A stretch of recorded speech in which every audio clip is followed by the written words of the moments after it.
안녕하세요. 버블한북토파입니다. 구독과 좋아요, 알림 설정, 회원가입 부탁드리겠습니다. 김윤덕 국토부 장관 후보자가 이 보유세에 대한 워딩을 일단 꺼내 들었습니다. 기자들의 질문에 대해서 향후 집값이 잡히지 않는 양상으로 가게 되면 세금 문제, 조세 당국과 협의할 수도 있다라는 말을 꺼내든 것. 최근에 보유세를 더 쪼일 수 있다라는 그런 어떤 전망들이 많이 나왔었거든요. 이유인즉슨 지금 강남권과 비강남권 확실하게 집값이 떨어지는 파이가 더 확대되는 그런 어떤 양상으로 가고 있지만 이 현금 부자라고 말하는 그 사세, 그들이 사는 세상의 리그는 여전히 계속적으로 선택의 폭을 조금씩 더 줄여나가면서 최정점에 있는 아파트값, 그 고점의 아파트값을 붙잡고 있기 때문에 계속적으로 대출 규제가 나와도 최정점에 있는 아파트 값은 올라간다는 얘기죠. 이게 지금 부작용을 초래하는 게 뭐냐면 그동안 강남과 비강남권 너나 나나 할 것 없이 전체적으로 서울 아파트 값을 코에 딱 꿰가지고 견인했던 가장 큰 중심축의 역할을 했던 게 바로 고가 아파트, 그리고 최상급지의 아파트, 어떤 상승세 때문에 계속적으로 아파트 값이 들썩들썩 미친 사람 널뛰기처럼 오르락내리락 할 수밖에 없었다는 얘기죠. 그러니 당연히 보유세 인상에 대한 이 얘기도 나올 수밖에 없는 거고, 전세 대출도 갭 투자 때문에 얼마나 많이 서울 집값을 들쑤셔 놨습니까? 그냥 벌집처럼 만들어 버렸는데 그렇게 들락날락 하다 보니까 결국에 가서는 정신 못 차릴 정도로 계속적으로 집값이 스탯을 쌓아가면서 고점을 향해서 바벨탑처럼 올라갈 수밖에 없었죠. 결국 추가 규제설이 나올 수밖에 없는 거고, 지금 보유세 인상설이 10억 원 이하는 1%, 30억 이하는 1.2%, 30억 이상은 1.5%인데 이 현금 부자들은 1년에 1,000만 원 내는 거 콧방귀도 안 낄 겁니다. 왜냐면 아니 1년에 1, 2억 정도 아니면 3, 4억 정도 자기 집값이 오르는데 1,000만 원쯤이야 하고 딱 낼 수도 있어. 그래서 1,000만 원이 아니라 한 3천만 원 정도 빵빵 때려버리면 좀 긴장을 탈 수가 있거든. 그러니까 실질적으로 보유세 인상을 좀 파격적으로 올릴 가능성도 좀 엿보이고요.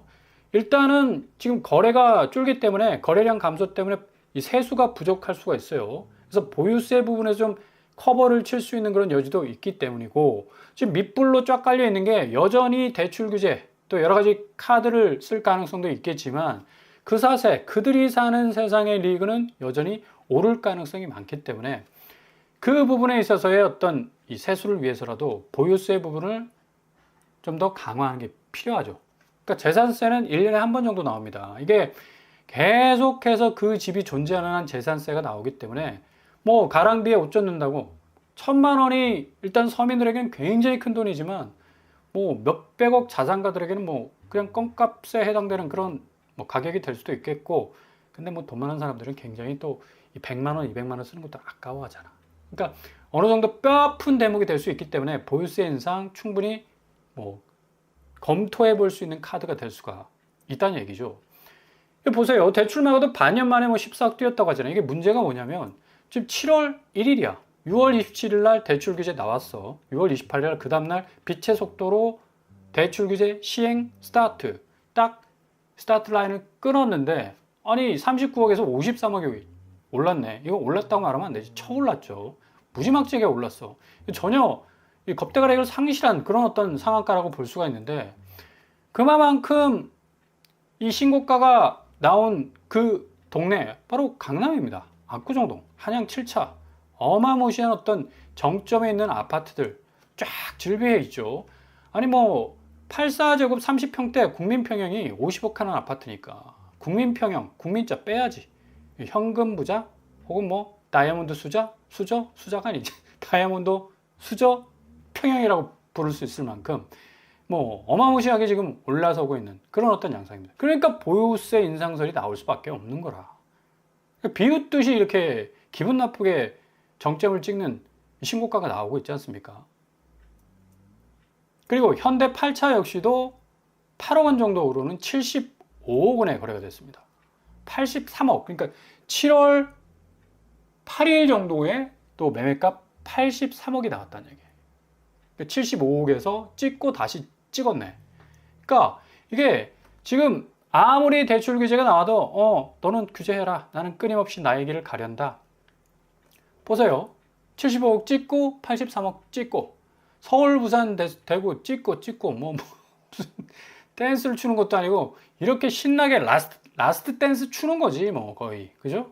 뭐 상대적으로 다른 집값은 내려가도 우리만은 오른다라는 그런 생각 가지고 뭐 이렇게 정점에 있는 아파트들이 계속적으로 오르니까 그 사세 그들만이 사는 세상 아파트에서는 여전히 신고가 거래가 끝이질 않고 있다. 이 결국 뭡니까? 양극화니까 양극화. 이번 새 정부의 기치가 뭡니까? 주거 부분에서도 이 양극화를 좀 해소하자. 뭔가 집값이 너무 편중돼 있다.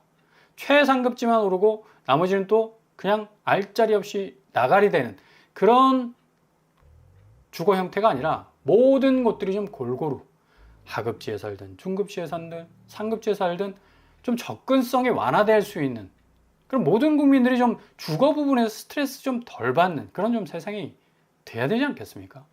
지금 자본시장이 좀 초고도로 발달되고 있는데 지금 한국만 지금 홍콩은 나락 같지 않았습니까? 홍콩이 뭐 아시아의 가장 부동산의 허브 역할을 했었는데 지금 완전히 뭐 빠개졌거든.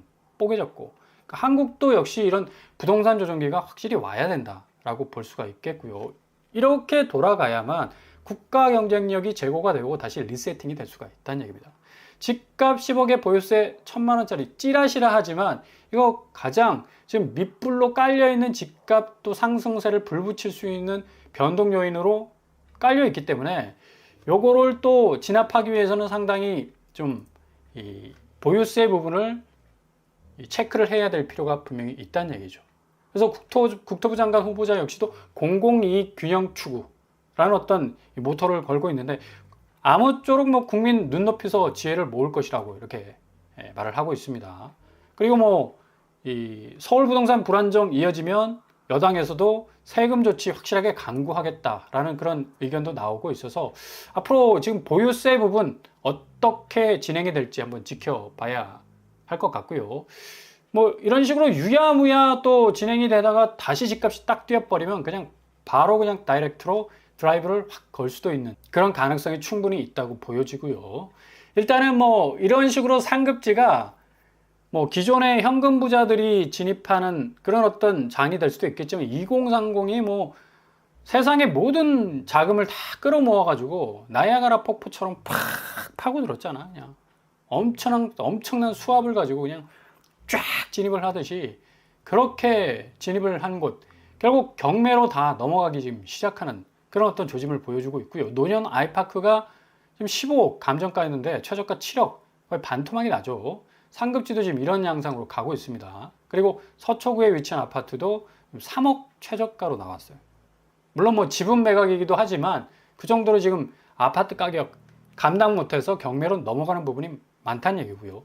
음마도 뭐 지분 매각했는데 45명이나 달려들 정도로 강남 아파트는 조각조각 쪼개어서 팔아도 장사가 된다. 그 정도로 그림자만 밟아도 나는 좋겠다라는 생각으로 많은 사람들이 이렇게 2030을 중심으로 해서 영끌 아파트 잡기 위해서 뭐 엄청난 지금 몸부림을 치고 있었던 게 고스란히 지금 경매로 지금 나타나고 있잖아. 결국 후폭풍 감당하지 못해가지고 뭐 자기 집 임의 경매로 뭐 후다닥 넘어가는 그런 어떤 이 사단이 벌어지고 있는 건데 음마 아파트가 계속적으로 지금 이렇게 경매 이 건수가 나오는 것도 굉장히 지금 상급지도 그렇게 안전한 뭔가 이 세팅된 자기들만의 어떤 가격 가치를 테두리에 딱 두르지 못하고 있다는 얘기. 결국 옆구리가 터질 수밖에 없어. 김밥처럼 그냥 똘똘 말다 보면 언젠가는 옆구리는 터지잖아. 김밥 싸보신 분들 다 알 거예요. 꽉꽉 눌러서 싸면 굉장히 김밥이 아주 예쁘게 잘 썰려. 근데 그렇게 말아 올리다 보면 옆구리가 터져. 집값도 마찬가지예요. 똘똘 말아 올리는 곳이 어디다? 강남이잖아. 최고가의 아파트들 뭐 그냥 쫙쫙 말아 올렸지. 근데 옆구리가 이런 식으로 경매 현상처럼 터질 수밖에 없겠다.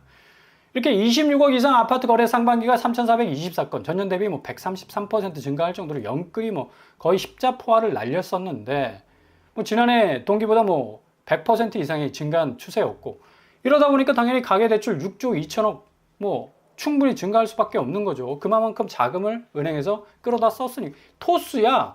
그냥 자기 자금을 쏟아부은 게 아니라 은행에서 토스 받아서 썼기 때문에 그 집이 자기 이름으로 등기를 쳤다 해서 자기 집이라 할 수가 없죠. 홍길동처럼 아버지를 아버지라 부를 수 없는 그 비애 역시 영끌 아파트에도 있다는 얘기. 자기 이름을 붙였지만 그 집을 자기 이름으로 부를 수 없는 비애, 바로 은행에 물린 대출이 있기 때문에 6조 2천억 대출 어마무시합니다. 6월 금융시장 동향에 따르면 1161조 5천억으로 집계됐다. 와, 진짜 어마무시하다. 역시 대한민국이 왜 주담대 민족인가를 고스란히 보여주는 그런 액수라고 할 수가 있겠죠. 인터넷 뱅킹도 뭐 그냥 급기야 뛰어들어서 지금 뭐 가계대출 자료만 봐도 42조를 지금 돌파를 하고 있어요. 카카오뱅크, K뱅크, 토스뱅크. 뭐 너나 나나 할 것 없이 수익률 된다고 그냥 빨대 딱 꽂아놓고 그냥 무한정 대출을 쏟아냈는데 뭐 이런 식으로 계속 가다 보면 연체율 터질 수밖에 없는 거고요. 지금 연체율 계속적으로 인터넷 뱅크도 좀 올라가고 있으니까 건전성 당연히 빨간불 깜빡깜빡 켜질 수밖에 없는 거고요. 연체율이 1년 새 2.01%로 지금 급증하고 있고, 이게 심지어 개인 대출 넘어서 개인 사업자 대출까지도 뭐 문어발식으로 확장이 될 수밖에 없으니까 연체율이 뭐 계속적으로 높아질 수밖에 없는 거다. 그리고 시중은행, 국민, 신한하나, 우리 역시도 주택담보대출 금리 5.10%에서 무려 5.48% 수준까지 올라치고 있어요.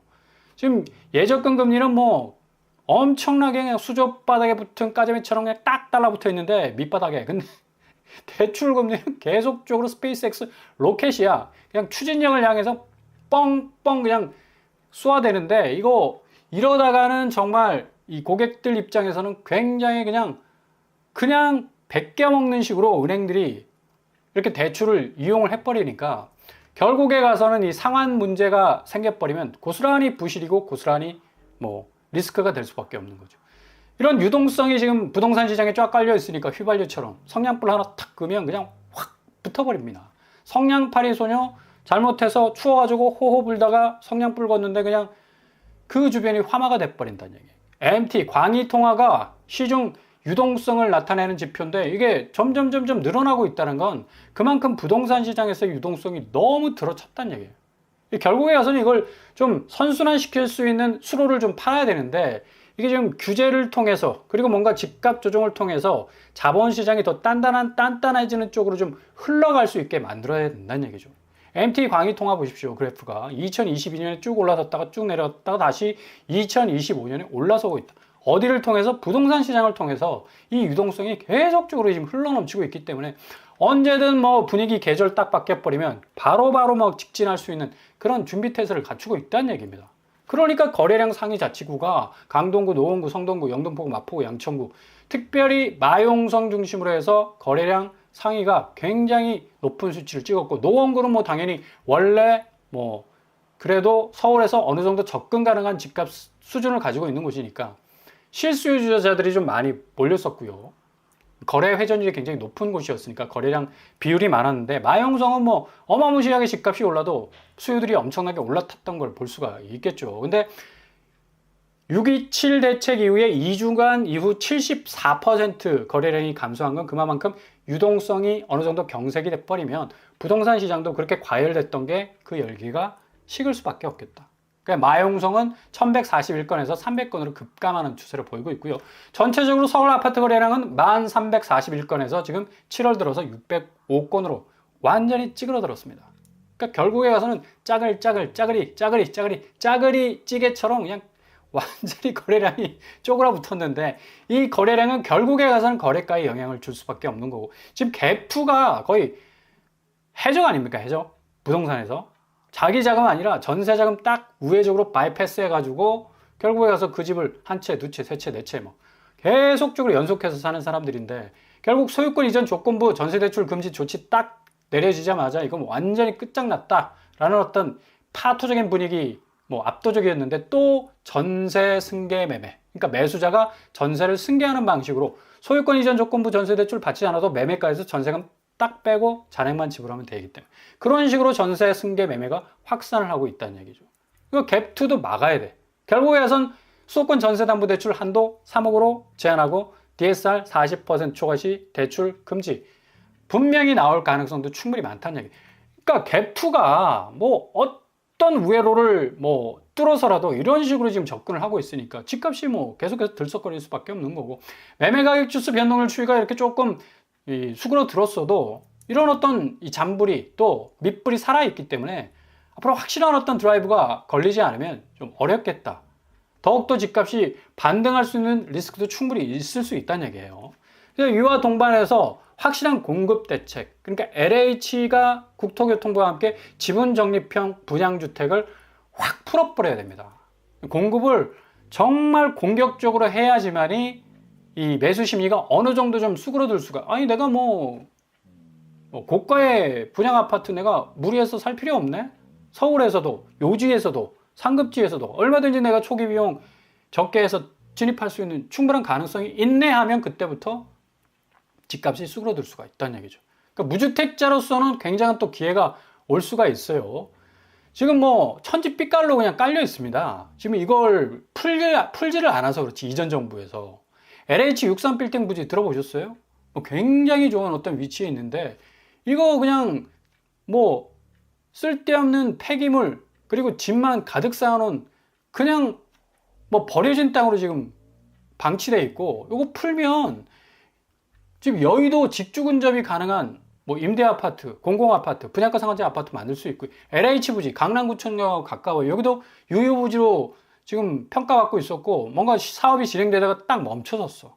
그러니까 공급할 의지가 전혀 없었던 거지. 근데 지분 적립형으로 나오면 충분히 저가에 이 요지의 입지에서 많은 사람들이 이 저비용으로 진입할 수 있는 기회가 생길 수가 있고, 용산 유휴부지, 그죠? 여기도 뭐 굉장히 많이 거론이 됐었는데 어느 순간 사라져 버렸었죠. 서울 의료원부지, 뭐 누구나 잘 알고 있는 봉은사에 가깝고요. 잠실 개발하고 연계돼 있고, 동부도로 사업소 부지, 여기도 뭐 대치동 쪽이니까 충분히 풀어버리면 뭐 그냥 뭐 상급지 부럽지 않을 정도로 상당한 어떤 입지적 장점을 가진 곳이에요. 서리풀지구 뭐 이거는 뭐 작년에 국토부에서 이미 공개하지 않았습니까? 서리풀지구 그린벨트 쫙 풀어버리면 한 2만 가구 나옵니다. 충분히 지분적립형, 이익공유형, 분양가 상한제 아파트, 주변의 아파트 상승세를 확실하게 꺾을 수 있는 공급책이 될 수 있고, 용산 정비창 얼마나 많이 거론됐습니까? 근데 실행된 게 하나도 없어 지금까지. 그만큼 서민을 위한 주택정책이 엉터리였다는 얘기죠. 그러니까 이후 이제 새 정부가 지분적립주택을 통해서 보다 서울 집값을 확실하게 잡기 위한 의지가 있기 때문에 이런 것들이 정말 엄청나게 공격적으로 오픈이 된다면 확실하게 집값은 잡히게 될 겁니다. 규제뿐만 아니라 공급이 이렇게 선순환되는데 어떻게 뭐 똘똘한 한 채가 버틸 수가 있겠습니까? 그래서 무주택자들에게 일단 임대 아파트 좀 초점을 맞춰서 지켜볼 필요가 있어요. 임대 아파트면 아니야. 능력자가 임대 아파트 살 수가 있어. 저렴하게 장기간. 제가 소개해드린 거 보세요. 다 서울의 요지지. 이런데 한 30억 40억 주고 살아야 돼? 필요 없어. 아니 뭐 지분 적립으로 해서 내가 뭐 2, 3억 주고 들어갈 수 있어. 그러면 땡큐죠. 공공임대 부분도 여러분 잘 캐치를 하셔서 이런 기회가 오면 꼭 잡으셔야 돼요. 특별히 무주택자들 같은 경우는. 그러니까 대박 기회가 분명히 찾아온다. 그러니까 잘 관망세 유지하시면서, 구축 시장은 어차피 떨어질 수밖에 없어요. 그러니까 충분한 기회가 오기 때문에 너무 서두르지 말고 차분하게 대응하신다면 좋은 기회 잡으실 수 있을 겁니다.